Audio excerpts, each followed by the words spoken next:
अस्सलाम वालेकुम नाज़रीन, मैं हूँ सलवा हसनैन। आप देख रहे हैं सूर्या न्यूज़। आइए नजर डालते हैं आज की अहम खबरों पर।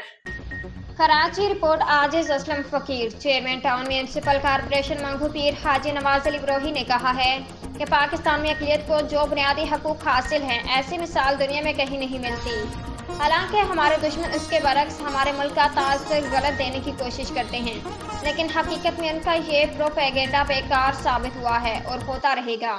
कायदे आज़म ने जो मुल्क चलाने के अहसन असूल बताए थे, उसमें अक़लियतों के तहफ़्फ़ुज़ और मसावी हुकूक़ के वाज़े अहकामात थे।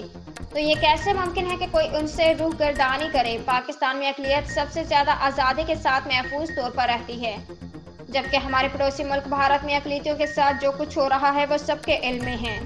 दिसंबर का महीना कायदे आज़म की पैदाइश और पाकिस्तान में बसने वाली सबसे बड़ी अक़लियत के त्यौहार क्रिसमस का है, इसलिए उसकी आमद से कबल जहाँ मसीही आबादियाँ हैं, वहाँ हर सतह पर इक़दामात किए जा रहे हैं। जिस तरह से ईद, बकर ईद और मुहर्रम में किए जाते इन ख्यालात का इजहार उन्होंने यूनियन काउंसिल 6 में चर्च का दौरा करते हुए किया।